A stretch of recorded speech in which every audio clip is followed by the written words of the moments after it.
Assalamualaikum dan selamat tengah hari pada semua rakan-rakan. Baik, seperti biasa pagi ini, tengah hari ini saya akan membincangkan sebuah lagi dalam bedah buku baru. Dan buku pada hari ini juga menarik, sebuah buku yang bestseller, yang bertajuk sebuah buku bestseller, itu yang bertajuk 21 Lessons for the 21st Century, yang ditulis oleh Yuval Noah Harari. Buku ini adalah sebuah buku yang cukup menarik dan telah mencapai jualan berjuta naskah. Dan sebenarnya buku ini adalah buku terjemahan ke bahasa Inggeris pada tahun 2014 ya. Dan apa yang menarik tentang buku ini? Buku ini yang pertama sekali ditulis oleh seorang yang sebenarnya dalam bidang literature. Kemudian beliau menulis sebuah buku yang dianggap oleh ramai pihak sebagai buku yang menggambarkan masa depan. Dan dengan harganya RM79.90 boleh didapati di banyak kedai buku. Saya dapati ada di MPH, ada di Kinokuniya, dan kalau di Shopee juga harganya sangat-sangat murah. Okey. Dan boleh dibeli oleh sesiapa pun dengan harga yang sangat murah. Baik, apa yang menarik tentang buku ini? Yang pertama sekali, buku ini adalah sebuah buku yang membincangkan tentang masa depan, tentang 21st century.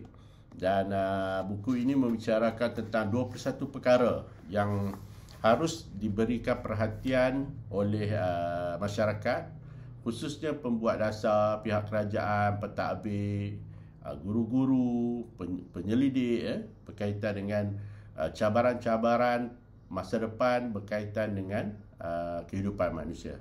Baik, buku ini dipecahkan kepada 5 bab utama, dan setiap bab itu dipecahkan kepada sub-sub topik mengikut 21 cabaran yang telah diketengahkan. Baik, saya baca sedikit beberapa bab utama. Misalnya bab pertama, cabaran teknologi. Bagaimana pada abad yang ke-21 ini, bagaimanakah bentuk cabaran teknologi yang akan berlaku kepada kehidupan manusia, bagaimana dia mempengaruhi kehidupan kita, bagaimana dia mempengaruhi sejarah, bagaimana dia mempengaruhi pekerjaan kita, bagaimana dia mempengaruhi kehidupan, kebebasan kita, dan bagaimana dia mempengaruhi jurang kesaksamaan, equality di dalam masyarakat. Baik, dalam bab yang kedua dibincangkan tentang cabaran politik pada abad 21, tentang masyarakat, tentang tamadun, tentang nasionalisme, tentang agama, dan juga tentang imigrasi ataupun pergerakan manusia secara globalnya daripada sebuah negara ke sebuah negara yang lain.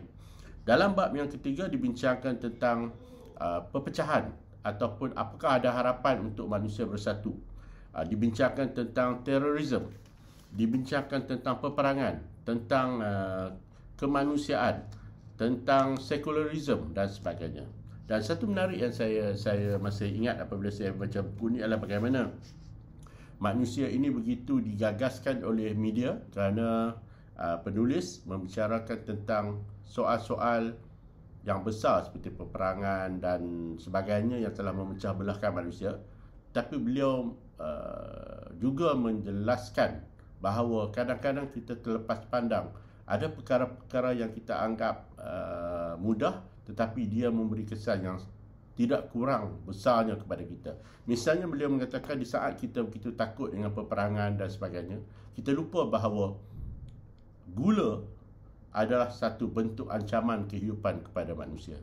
Lebih ramai manusia mati kerana gula daripada perkara-perkara yang lain sepanjang sejarah hidup manusia. Jadi kalau kita baca dalam buku ini, saya kebetulan membeli juga buku ini, sebuah buku yang menarik sebenarnya, bersejarah gula, bagaimana gula merosakkan kehidupan manusia.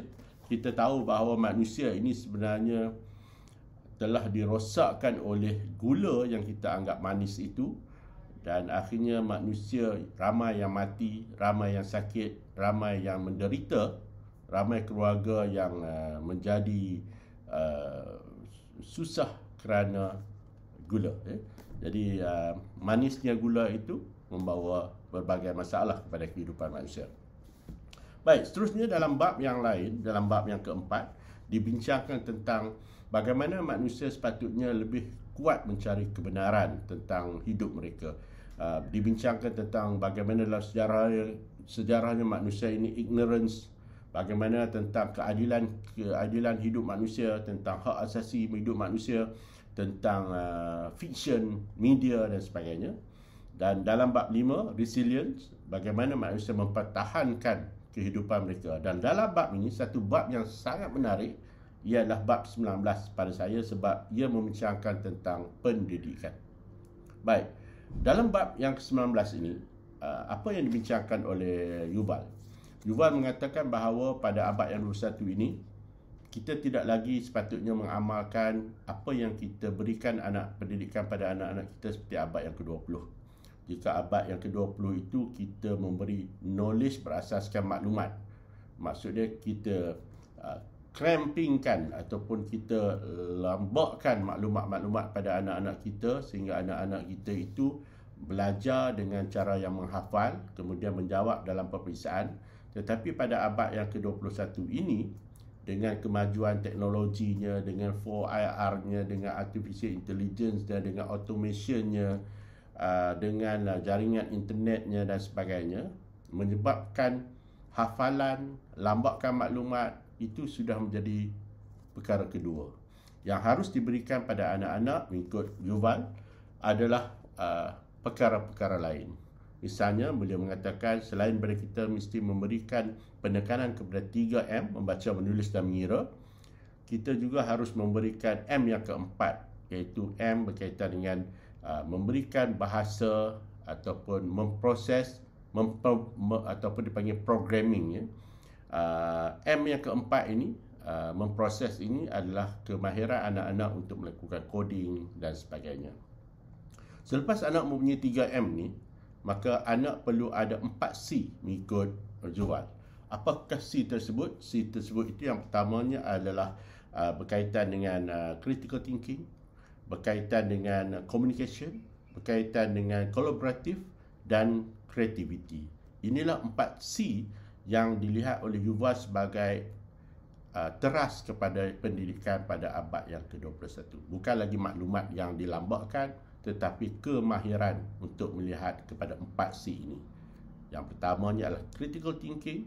Maklumat yang banyak tidak berguna kalau kita tidak critical. Yang keduanya communication, maklumat yang banyak tidak guna kalau kita tidak boleh menyampaikan ataupun berkongsi dengan orang lain secara berkomunikasi.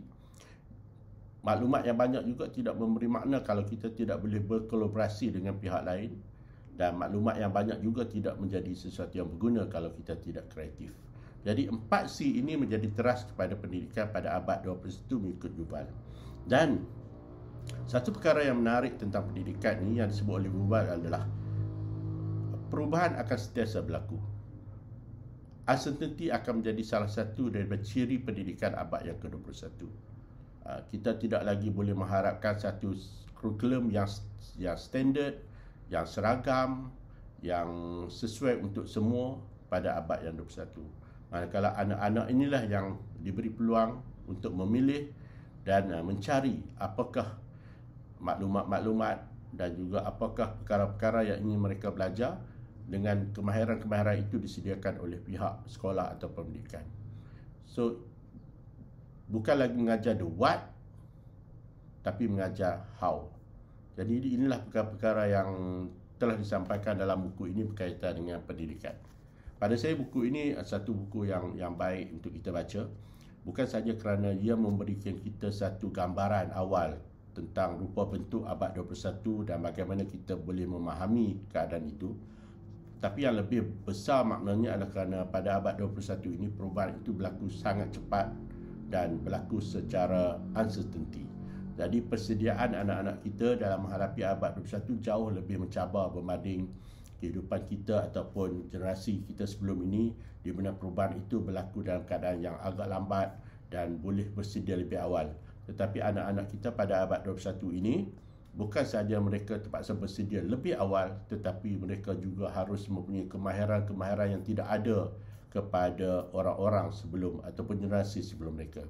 Seperti apa yang Yuval kata di dalam bab kesimpulannya, anak-anak hari ini tidak lagi boleh percaya sepenuhnya apa yang dinasihati oleh orang-orang sebelum mereka ataupun generasi sebelum mereka.